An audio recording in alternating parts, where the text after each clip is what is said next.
what we're also trying to do here at Adyen, try not to think about the audiences like not to split it binary, technical, non-technical, because even technical can mean a lot. There can be people coming with different technologies, back and front end, with different languages, and they also operate with sometimes very different terms and meanings, and they can easily understand some concepts, but maybe have to spend more time with understanding other concepts. I know some technical writers are spending most of their time creating video tutorials, and this is also can be seen about like technical writing. And what I'm missing somehow at this point is that there is no maybe single industry standard of how a good API should look like.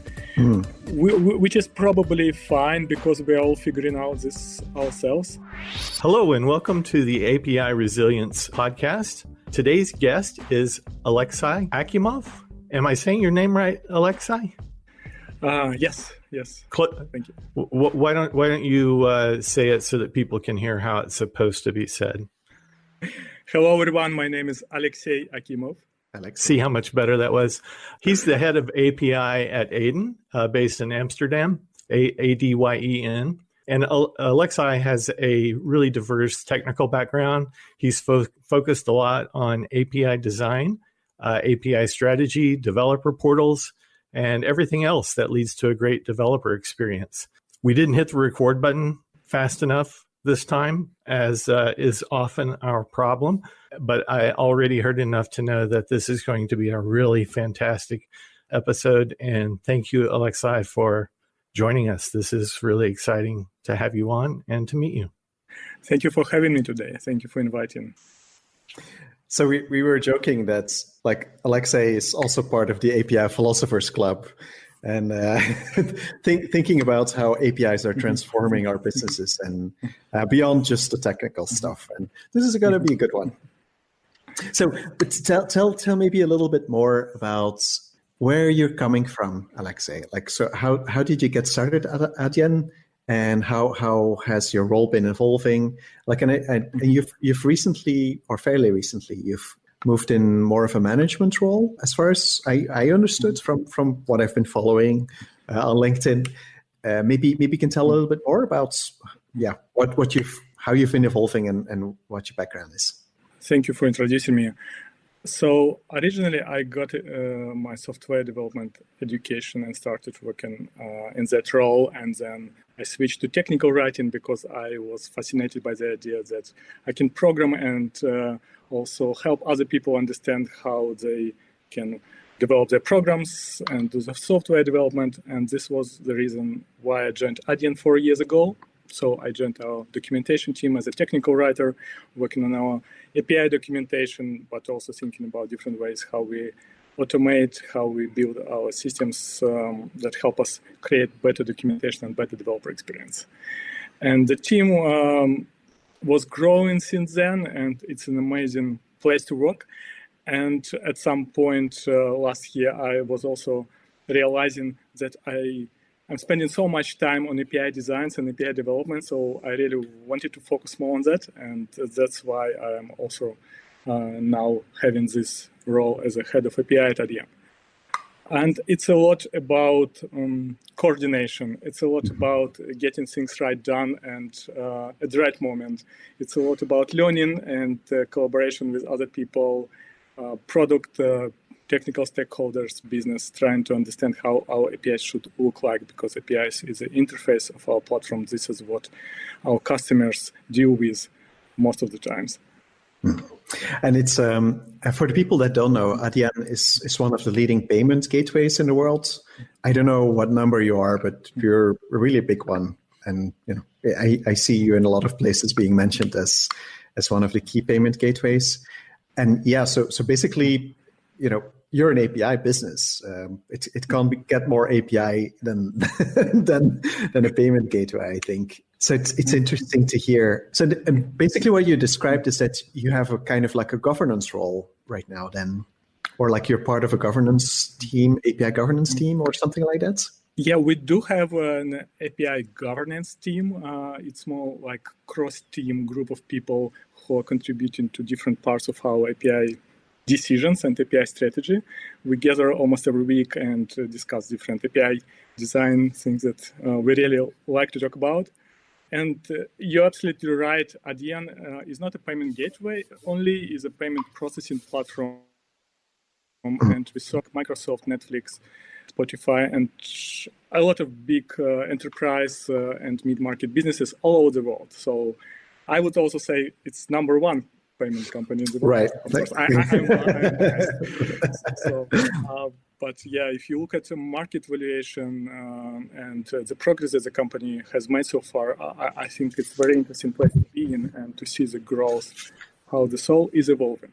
What's also interesting to know about Adyen is that this is an API first company. So because it's a payment platform, we already started back in 2006 thinking about how our customers will connect to us through APIs, and everything is made around APIs. And I think the thing that really surprised me is how fast you're iterating on your APIs. Like there was that conversation where we're talking about the pace of change. Like you would imagine that this is, we figure this out once and then you're kind of done, but that's not at all what I've heard, right? Yeah. Okay. Yeah. I can hardly compare, but I also sometimes feel that we need to move faster. Still faster. Always more appetite in, okay, let's do things in the right way. But of course, it's a big responsibility because payments is a lot about resilience, is a lot about stability and being able to provide a service. So with every change, we really need to make sure that it makes sense and that everybody who is using the API right now won't be affected unless they want to migrate. So it's a big work going on every time we evolve our APIs. Can you talk about the process that you engage your stakeholders with and or your customers when you are working on evolving your APIs? Like what goes into design and how do you make sure that you're delivering the right thing to the right people? We are trying to adopt the design first methodology, and of course it has its pros and cons, right? So it's almost impossible to come up with a perfect design from the beginning. That's what we know. That's why agile software development is so popular nowadays, and this is one of the core principles at Adyen. We want to launch fast and iterate. When we have a business opportunity, when we have an idea, we want to be first to deliver to the market, or have the fastest time to market. And then also from that, we will be able to see how it works, what kind of feedback we are receiving, what we want to move, and how we want to evolve. But then, of course, it's difficult because this also means from the API side that we want to make our API decisions faster. And this means that we really focus a lot on consistency, how other parts of our APIs are behaving right now. And another side of consistency that actually I realized also recently that it's not only our API that we should be consistent with, it's also all the other APIs out there that we should be consistent, because these are all the expectations of developers who will be using these APIs. And this is what makes it easier or more difficult for them to understand how your API should work or should behave. So in this case, of course, we have sometimes to change our APIs, and this can be a small change like renaming a field, or this can be a more difficult change, and everything requires a new API version in our case, if it's a breaking change for a customer. How many versions are you supporting for your customers right now? So it's not an easy question to answer, because we have multiple APIs with multiple versions. Right. And in this case, I would say maybe around hundreds of versions. But also this means that there are APIs that some customers are using, and they at some point migrate to a new version. And this is also work both from their side and from our side, how this can be done in the most efficient way. What has the Corona crisis meant for your business? How has it changed? So, yeah, there are multiple aspects of the Corona crisis and how we were reacting to that. First of all, of course, we need to make sure that it doesn't affect our work and our operations. And it was already quite established in how we organize our work because of strict requirements and regulations. We are working in the financial industry, and we have a banking license. You can imagine how strict these requirements are.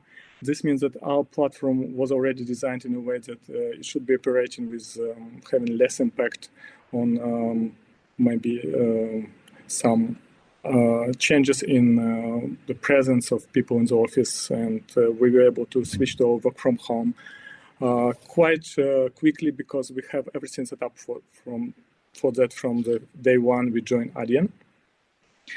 So in addition to that, of course, we saw a great impact on our customers, and some industries were hit a lot.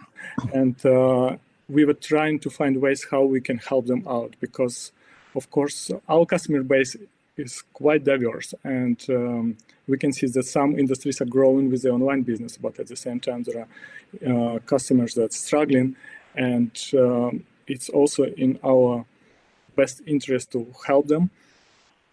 For example, for some industries that had to close the brick and mortar stores and stop the point of sale offering, in our platform, we already have a diverse offering, which is called Unified Commerce, where you can easily integrate with our online payments or mobile payments and implement contactless delivery or any other new models and use cases that you were not able to do before or didn't think about before. And we also saw great impact in some regions when, for example, before it took maybe months or years for organizations to transform their business and to go online. And with this need, it took maybe a few weeks just to deliver the same functionality. And who was the first one, then they were able to become more resilient. So basically, I think as Adyen, as a company, being in the business that you are, you're really at the heart of some of the resilience that companies needed to be able to stand back up after all these changes happened and all these shockwaves went through the economy. I think you were also in the show notes, you were talking about, or in our preparation, you were talking about how this is like a complex system, and how we are collectively like shaping what we are experiencing. Can you maybe talk a little bit more about like how you've seen that, like what kind of adaptations you've seen happening in the business or in some of your partner channels or something like that? So, Adyen is working in the payments industry. And of course, if you think about the impact of coronavirus, payments is an important part of that because it helps us to operate, to deliver services, to help each other. It helps fundraising campaigns to still run and many, many other things. So I would say that's what we see, and that's what I feel can be also seen as a good contribution to overcoming this crisis. But at the same time, I think the picture is much bigger, and that's why I'm very happy that you started the API Resilience podcast, because we talk about the importance of APIs, how in general APIs help the society to become more resilient. And of course, there are different ways to see how we can evolve as a humanity and reach new levels of resilience. But what I see with the ubiquity of internet almost everywhere, and then with the internet powered by APIs, nowadays it's super important for all the businesses to think about the API programs or to be connected with different API consumers, because this helps the humanity become more resilient.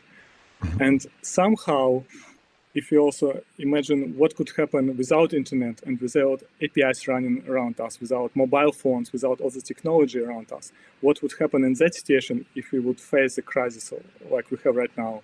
I would say that the impact would be much worse. So somehow the humanity was already preparing, was already building this around itself to help us overcome this crisis and maybe some future crises as well. And this looks really fascinating. So we should not miss this opportunity to continue with digital transformation and with building the API world around us. This is the way to go.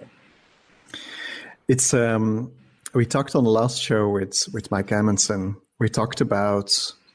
I actually don't know if we said this out loud. I keep processing these conversations and I get new ideas because of them. Yeah.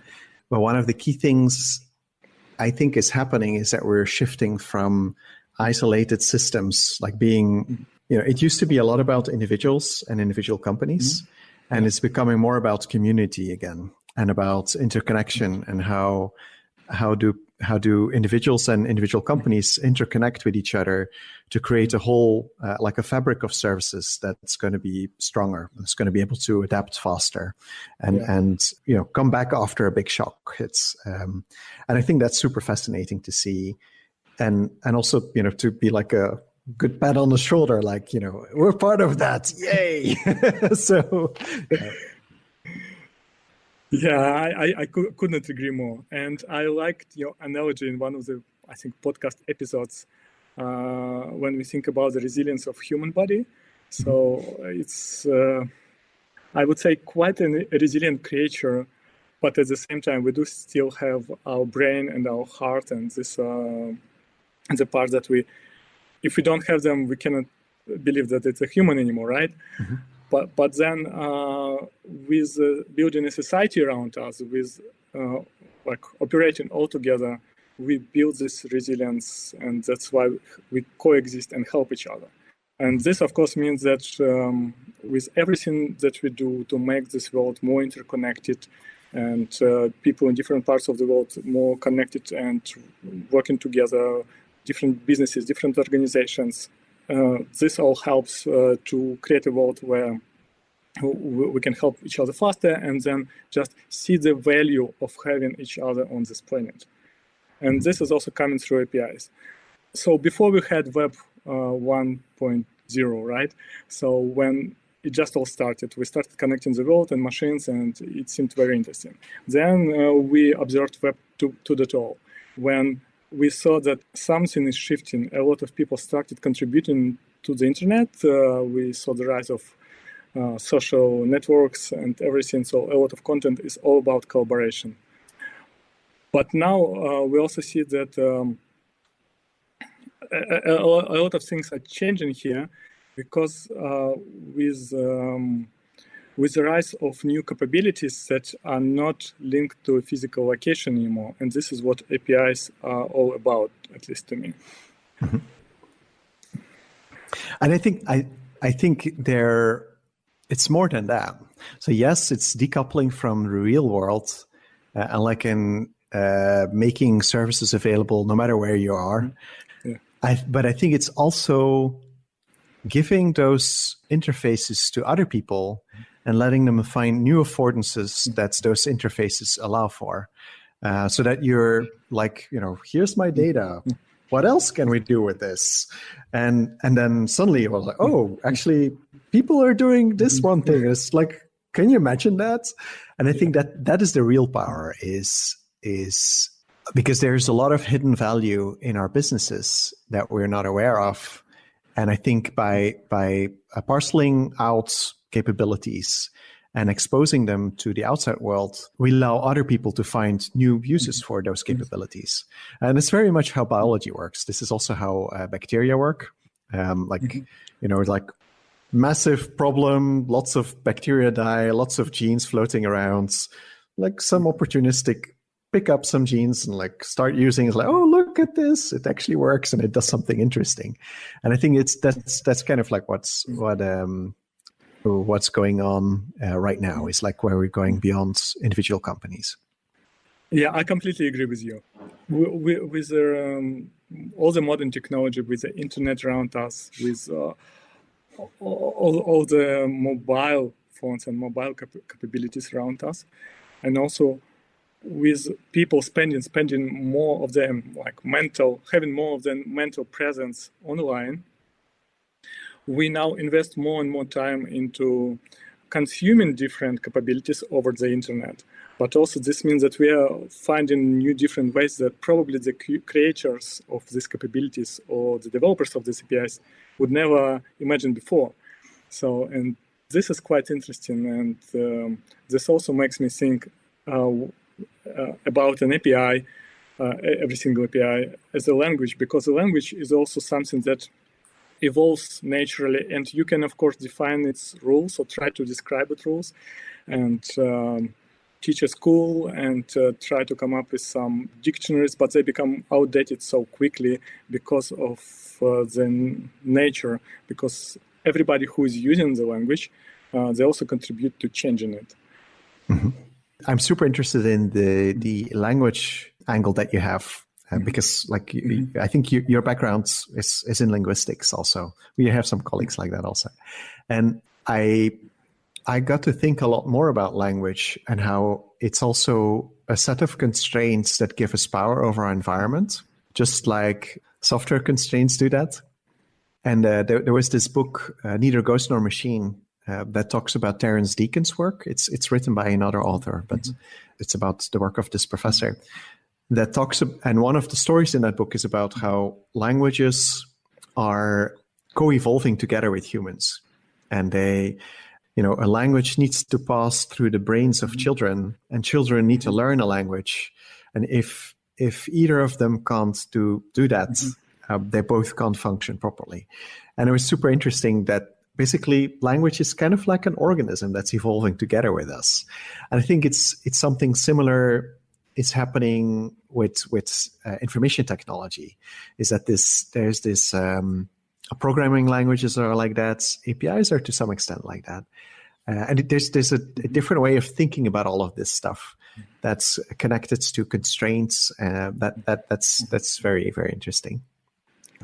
So I have an interesting anecdote that I can share with you, and this story actually became a legend in my family. So imagine we live in Amsterdam, and of course we have guests coming over. And one day, I think my in-laws were coming, and we decided to go to the Van Gogh's museum, which is very popular here. And we took our kids with us. And this museum is super nice. They have a very good exposition, and they also have headphones when you can go to each masterpiece and listen to the story about this, how it was created, and how you can better understand what you see there. So my kids were so excited about that. They also, of course, took the headphones, and they also found that you can translate it into Russian, which is much easier for them to use. So, and then they've been in front of one of the famous paintings. I think it's called Seascape near Les Saints-Maries de la Mer.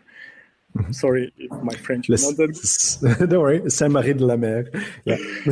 Thank you for helping. So, and my older son, he was listening to the instruction in Russian, and because on this painting you see a lot of beautiful shades of blue, so Van Gogh decided to put his signature in red to give some contrast, so you can see blue with a different angle. And what was suggested in that instruction, audio instruction, that you should close the signature with your hand, and then you will see a completely different picture. But what my son was doing, because it was instruction, put your hand on a painting, so he literally touched the painting, and you can imagine the security guard coming through the home, trying to stop and trying to understand what's going on. But this was first of all, it's a legend, because now my son is the one who really touched the real Van Gogh's painting. Wow. And then I think it's a perfect example of how different meanings can be put in different words. And I'm not sure what was the exact reason of that. Was it a poor translation into Russian? And of course, we can think about the age, so we can think about the different audience that is consuming your information. But I think this is a perfect example of how meanings can be just consumed differently from the same words, the same terminology. Yeah, and that's why I think part of the good developer documentation, part of good API design is, of course, always to think about the audience and the meanings that you put into what you want to say.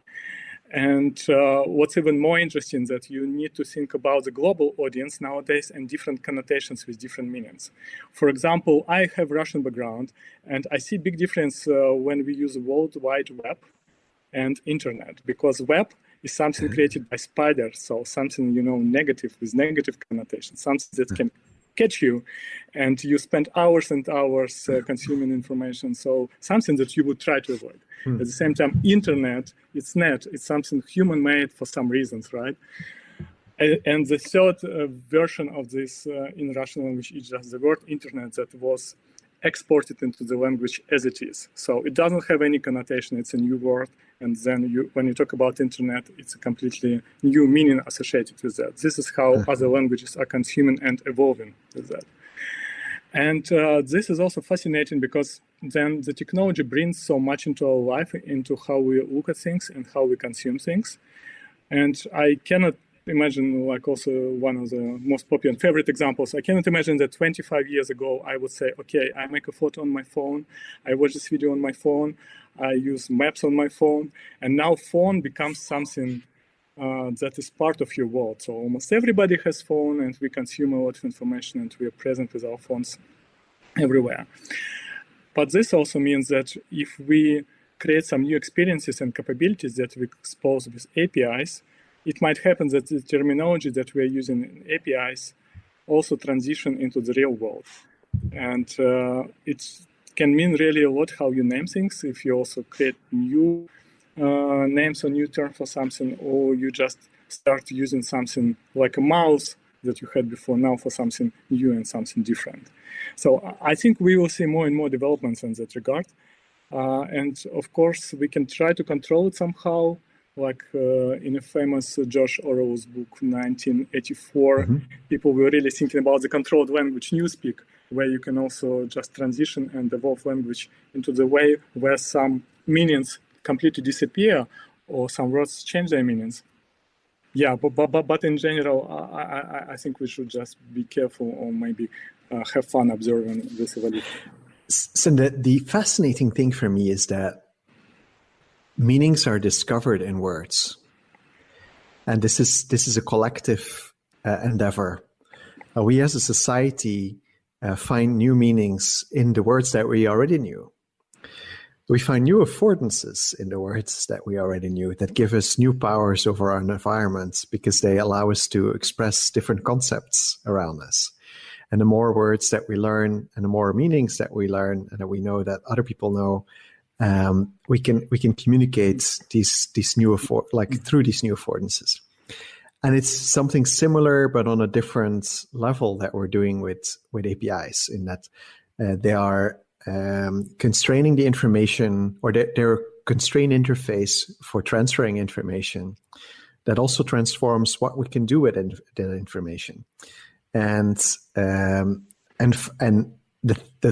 amazing thing is that it's not the designer who decides what can be done with that interface. It's the consumer that decides and finds out what you can do with that interface. And you can find new ways of using that interface that nobody thought was possible. And this is a parallel that is right there with linguistics. It's the exact same thing, just in a different way. So I've got to get a couple of things in. So thinking back to your son touching the Van Gogh, that's amazing, and he should get a T-shirt or something that says, "Hey, I touched the Van Gogh." But it strikes me that there are always assumptions that we approach things with, and especially when we talk about APIs. And you were talking about the need to be consistent, not only within your own APIs, but with the APIs that exist in the world and how they're formed, and what people's expectations are. I think equally important is to figure out what assumptions you carry with you that you don't even think to express, but are important in understanding what it is you're trying to do. So if we think about the museum and, not touching the painting, that's an assumption that gets expressed somewhere early on. And, it very well could be age related, but, it becomes like a foundational thing that doesn't need to be said over and over. But, in this case, it's very easy to see how that could have happened. The other thing that I'm thinking about is the difficulty of discovering affordances. To Kristof's point, yes, I agree that that's possible. But if we think about language, there are certain things that just are not understood from one culture to another that make a culture because their language doesn't have them. And a very non-culture specific example of this is that linguists have determined that the name for the color blue is one of the newest of the major, colors, and its name came into language much later. And likewise, cultures that don't have the word blue in the language don't recognize blue as a separate color.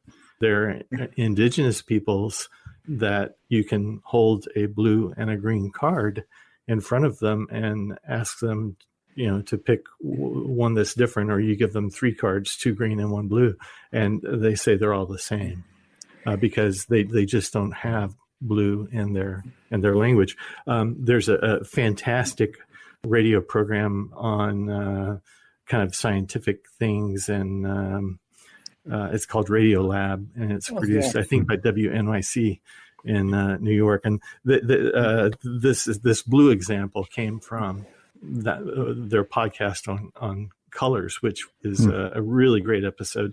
But it makes me think that there's certainly the opportunity to discover affordances, but we shouldn't assume that people will find what we expect them to find. We need to help them with that. We need to give them the language as much as possible. And it's also about transforming the receiver. It's like, language and the people co-evolve. Your son is never going to do that again. He's learned this. It's now become part of his identity. It's part of the constraints that he's internalized, and that will change the way that he listens to that message that comes to him. So it's, I think that's maybe an interesting area to go. Like one of the topics I always ask about is, or I try to always ask about, is like, how do we democratize APIs, and how do we turn them into something that not only developers with their developer perspective and their developer identity and their developer way of looking at the world are able to utilize to do things. And it would be interesting to hear what you've seen and how you're approaching this, because you come from a very interesting, because you are a tech writer, or you've had that identity, and now like how you are thinking about that. I think it's a very interesting topic. And maybe I also, of course, don't have an answer to that. Mm-hmm. But I have got some ideas. And in general, documentation, APIs, so the products that we create, the integration process in general, and all the communication is all about being able to understand each other. And for everything that we can do in that regard, this can help with democratizing, actually, the API consuming and also developer portals. And of course, there are initiatives like low code or no code that can help a lot. At the same time, what we're also trying to do here at Adyen, trying not to think about the audiences, like not to split it in binary, technical, non-technical, because even technical can mean a lot. There can be people coming with different technologies, back and front end, with different languages, and they also operate with sometimes very different terms and meanings, and they can easily understand some concepts, but maybe have to spend more time with understanding other concepts.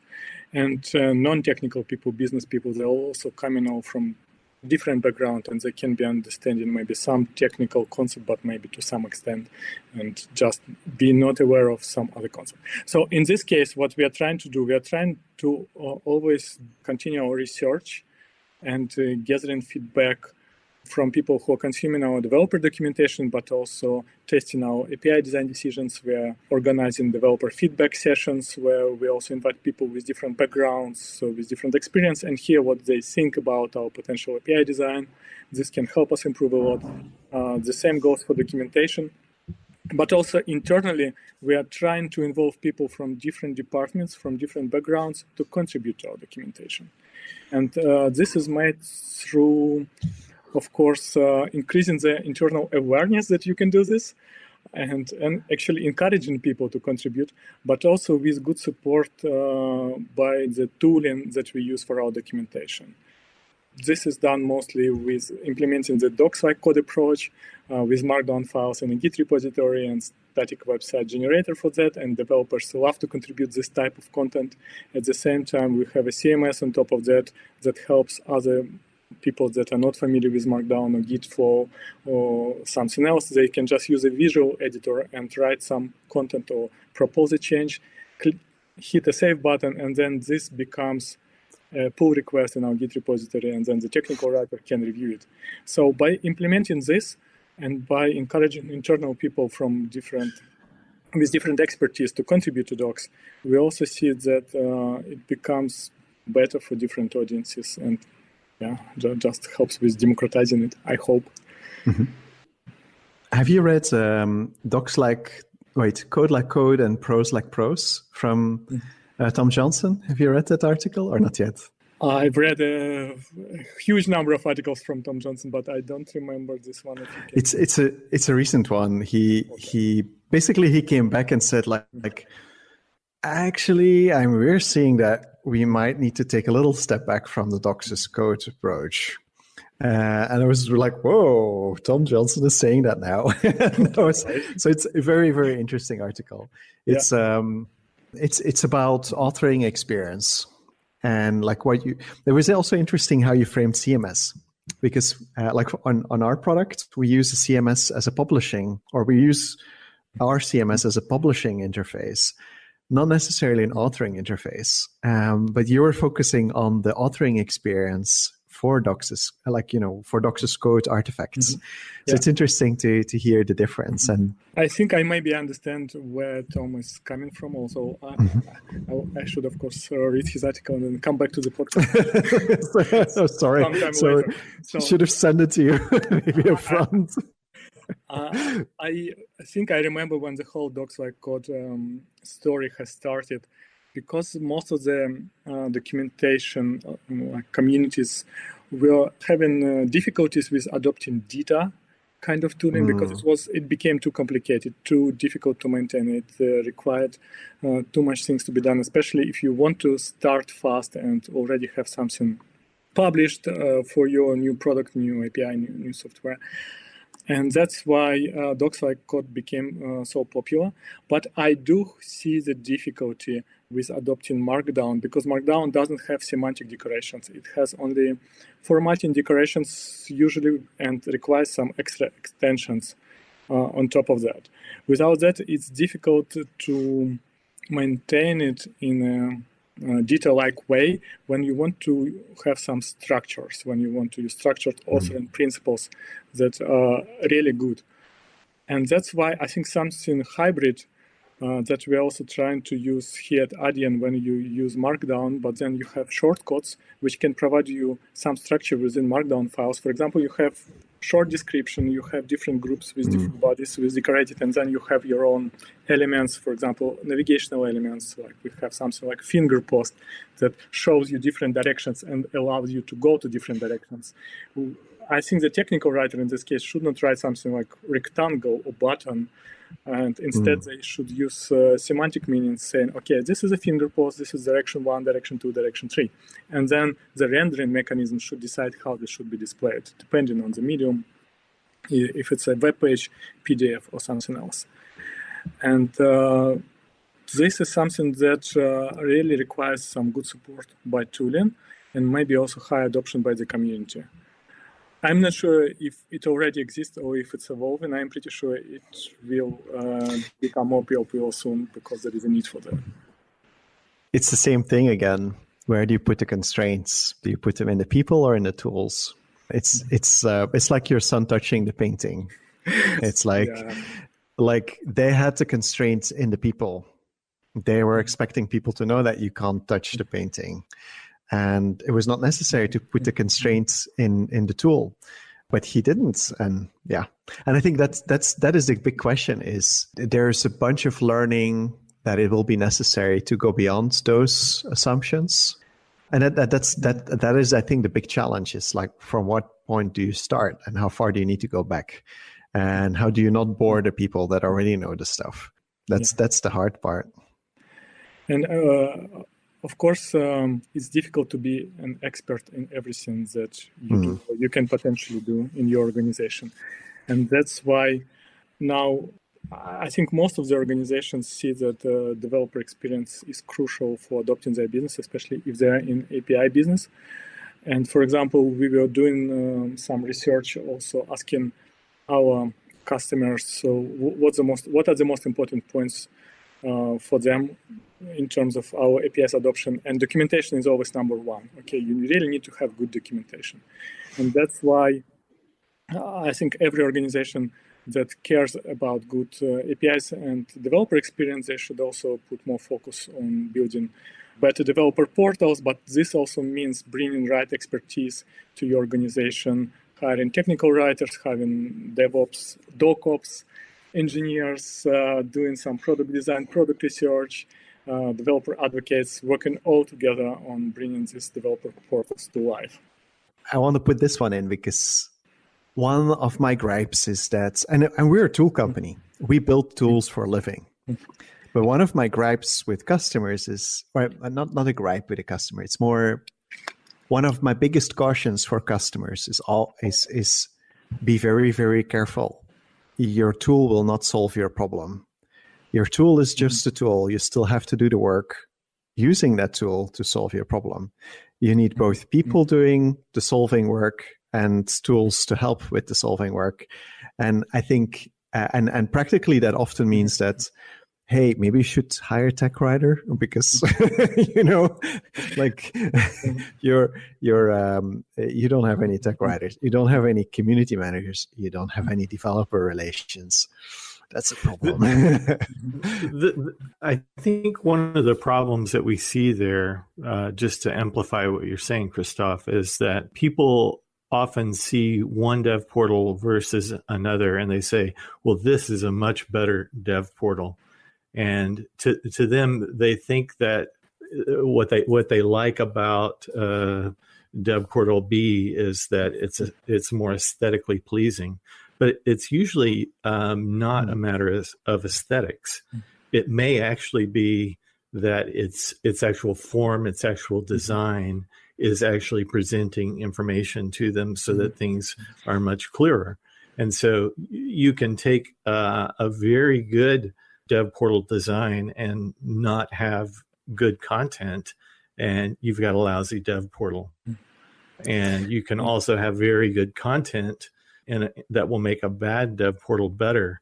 But really the sweet spot is where you have really great content and it's well presented so that people can quickly see and find what they're looking for. I think the key is we see different failure states.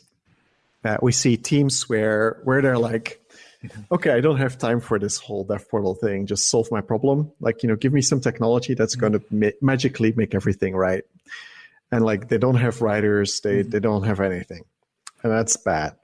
The other is, I don't think I've ever seen like a company that's focusing too much on tech writers or like too much on content. I don't think I've ever seen that before.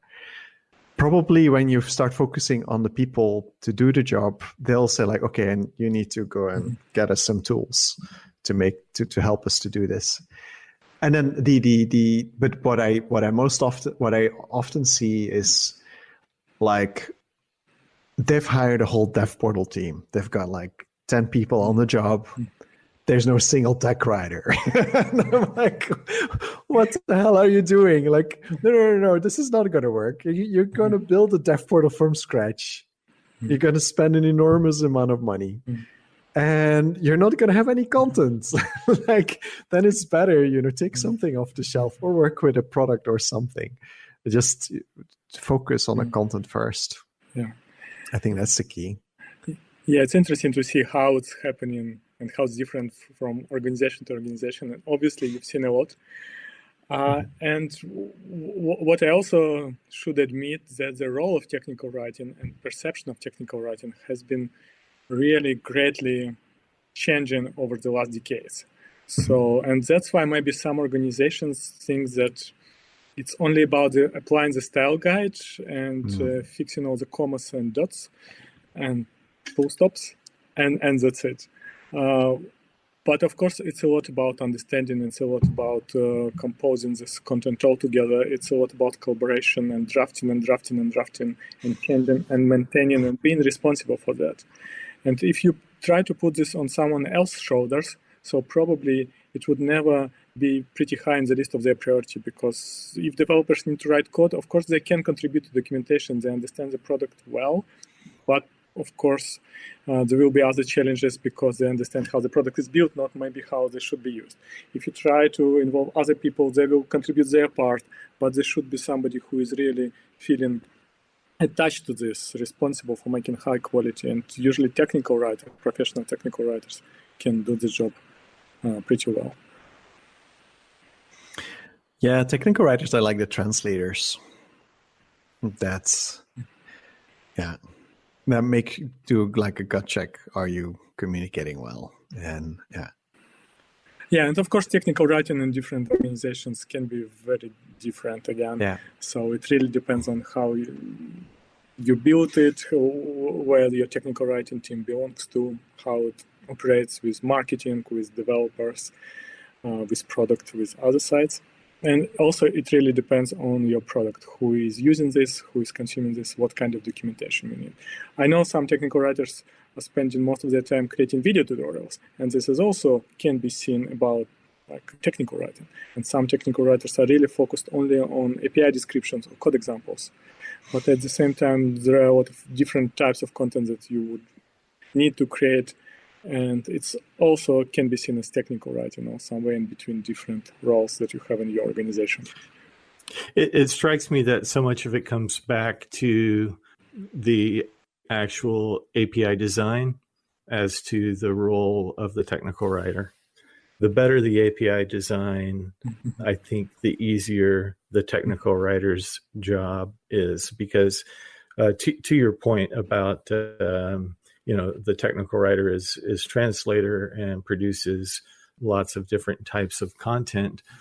They're able to move from reference documentation, which everybody needs, to more conceptual documentation and more enablement, instead of making the developer do the heavy lifting to build all of those bridges that need to be built. So I really like the idea of technical writers being involved in the API design process, because if something becomes really difficult to document or to explain, maybe this is not only the problem with the documentation, maybe there are some other things that we should improve before going live with this product.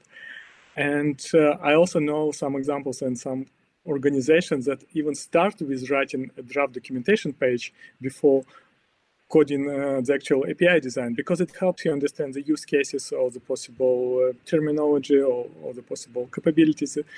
And this is also where technical writers should be involved as early in the process as possible. So in that sense, I would say if some organizations want to build good developer portals, they should, of course, really weigh in how technical writers should be involved in the whole process of creating the software products as well, because this will affect the resulting content on the developer portal.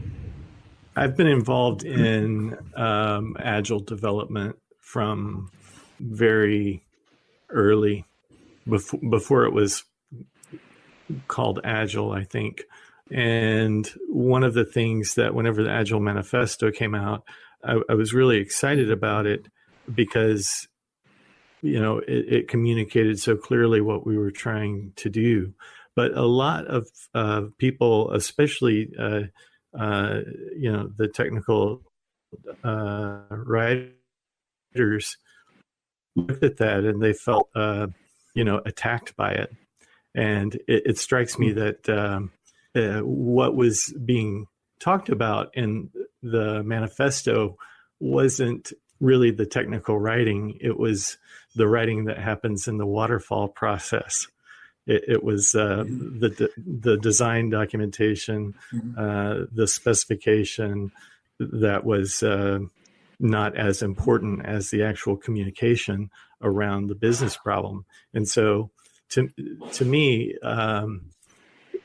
in the design, starting with technical writing is, perfectly consistent with agility, because it's trying to enhance that communication. Whereas if you start with the code, you end up with a solution looking for the problem to solve, instead of starting with really trying to understand the business problem that you've got and communicate about it. And when you have the business people and the technical people together on the same page there, you're going to get something better. And so I love the way you're thinking about that. Mm-hmm. It's a very good observation. And I know also now a lot of companies are talking about API design first approach, when before implementing an API, you actually really think about the design and use tools like Stoplight or Swagger Hub or Postman to collaboratively discuss what should be in your APIs, how they should all look like. Then you can also immediately generate tests and server mocks and go with that. So it sounds like a very beautiful approach. And of course, I think there are a lot of pros of implementing this, but also it sounds a little bit waterfally. And that's why probably it doesn't get a lot of traction in all the business cases. And maybe if you think about that, there are parts of your software when you still really need to build a huge amount of your system and make architectural decisions, when you need to move in an agile way. You don't need to think about documentation because it will never be consumed by somebody outside of your organization. But obviously, there are parts of your system. It can be some UI that requires visual design, right, and interaction design, or it can be an API design, or some maybe other different parts that you need to know from the beginning, from the get-go, what you will be building, right? And in this case, I think it still makes sense to spend a little bit more time on designing this, on discussing this, because otherwise you will need to change afterwards. Changing the UI is quite dramatical because people will need to adjust to new design patterns, but still with the proper help and with proper transition, you can do this. Changing API sometimes becomes even more difficult, especially if it's already running on someone's platform and processing, millions of euros in volume. So sometimes it's almost impossible. So that's why in this case, I would really focus on thinking a little bit more in a waterfall model with a technical writing mindset and implementing this. I think there's another way of looking at it, though, is that I loved, we had this talk from Jenny Wanger in Chicago a couple of years ago, or I don't know, it's a year ago, or I'm kind of vague on time with Corona. It's decades ago. Very true. But and she had this talk, the UX of DX, and I think the correct way of looking at API design and on creating your spec first is as a research phase.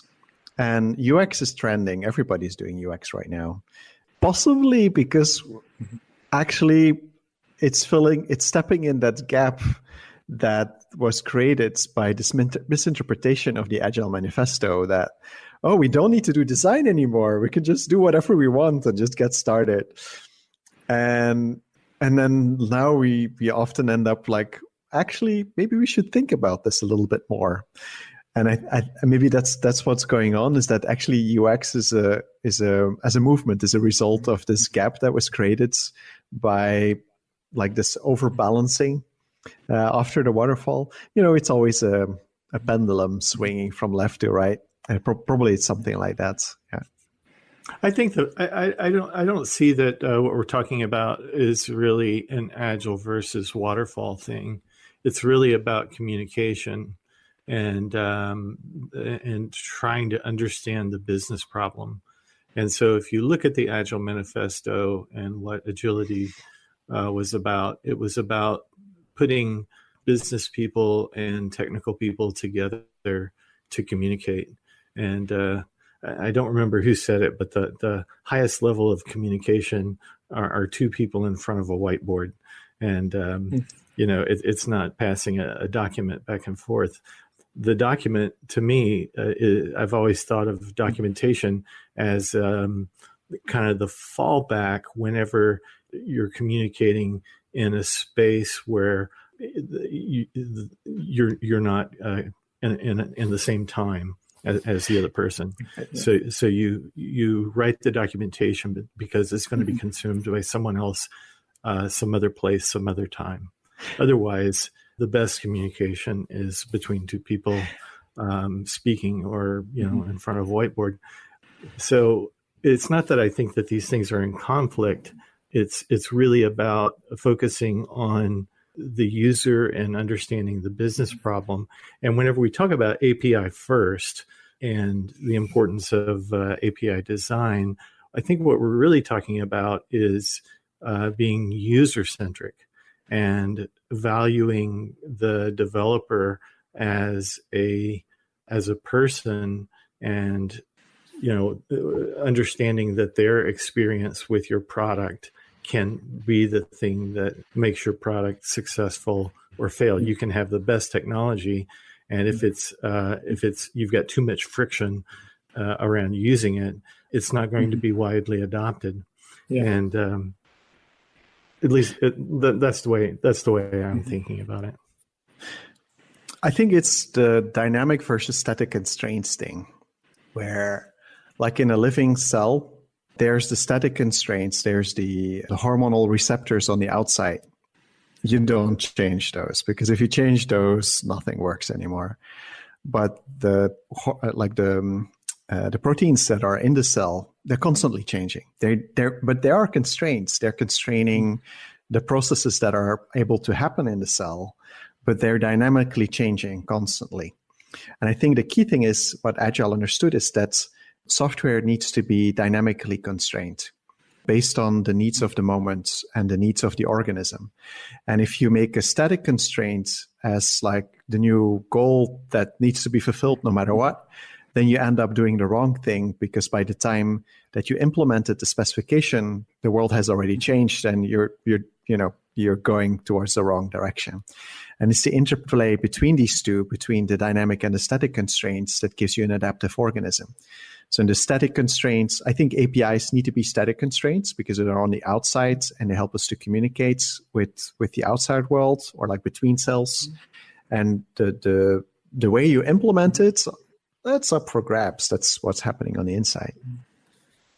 Yeah, I think you both made really great points. And Agile Manifesto is, of course, a lot about removing bureaucracy and making things static when you create a software product, because everybody wants to move fast. And in that sense, I think it's a valid point that we should all think more about users. And in our case, if we talk about APIs, it's a developer, so developer experience and developer expectations become really important. And what I'm missing somehow at this point is that there is no maybe single industry standard of how a good API should look like. Which is probably fine because we are all figuring out this ourselves. But even with the evolution of the open API standard, so there is no single version that can describe all the different kinds of APIs that you're building. It's very hard to come to a situation when you know exactly how your API should look like and what are the expectations. Of course, we have REST been involved a lot in the, I think, last 2 decades. We have GraphQL coming, and we have new initiatives like Async API, trying to prove the point that REST is not suitable for everything and for everybody. And we have a lot of other initiatives. But still, I think we should, as an API community, think more how we can come to a point where it's more clear for everybody what a good API is, not only in terms of naming, but also in terms of expected behavior, I don't know, expected design patterns, and things like that. I really like the progress that OpenAPI community made recently with introducing the new version, OpenAPI 3.1, where we removed a lot of obstacles and divergence with the JSON schema. So I think it's a great step forward, but still it's taking a lot of time to come up with a new standard, but also for all the tooling to deprecate old versions. So it will take time. At the same time, there are things like Async API, that are developing their own API description format, which makes the complex more diverse, but also more difficult to consume and to come up with a single standard. So I think ideally Async API should maybe contribute to the Open API standard, and it's really fascinating that Postman recently joined this initiative as well. So very curious to see what will be going on there. I think they're standards for different purposes. And this the same with GraphQL. It's also like very different purpose. So I think there's probably a place for all of them, or for some diversity in landscape.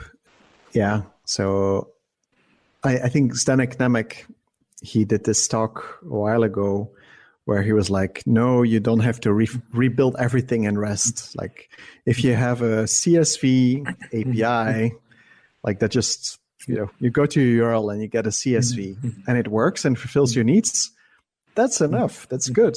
If you have a REST API or a SOAP API, even SOAP that's being hated on so much, if it fulfills its function, then it's okay. Yeah.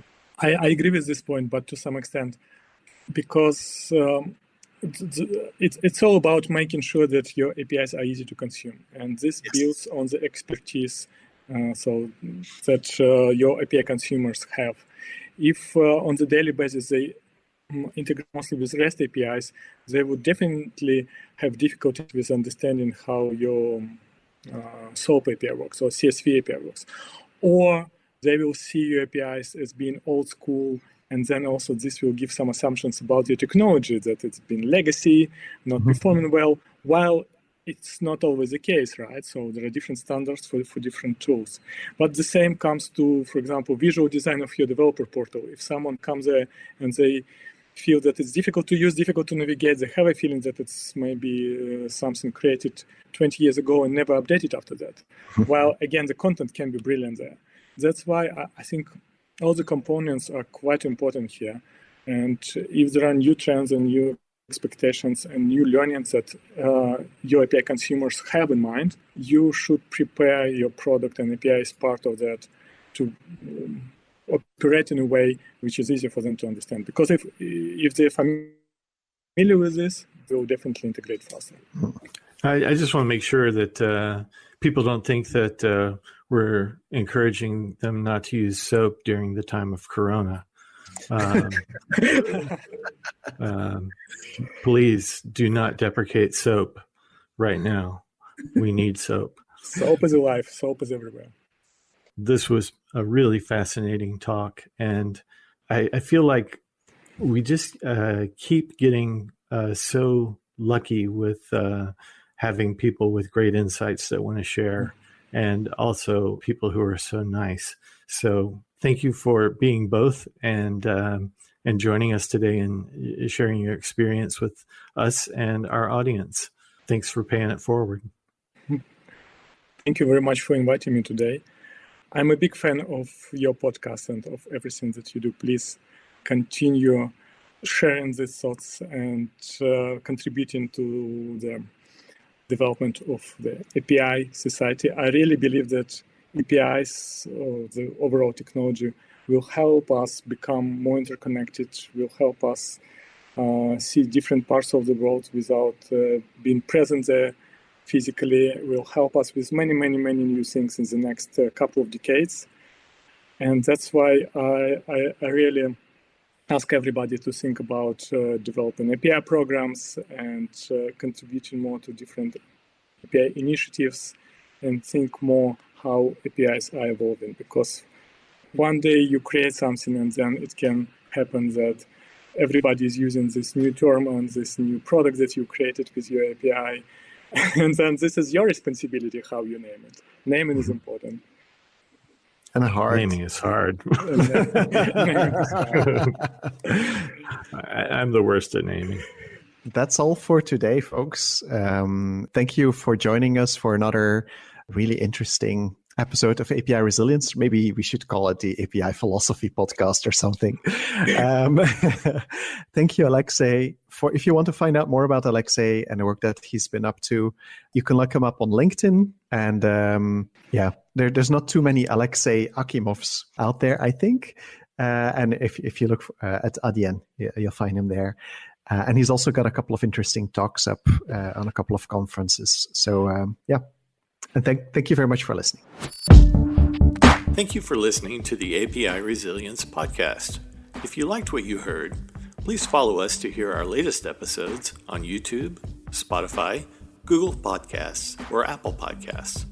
And if you have any comments or feedback you would like to share, please drop us an email at podcasts@pronovix.com. Until next time, we wish you well and hope you find success in all your endeavors.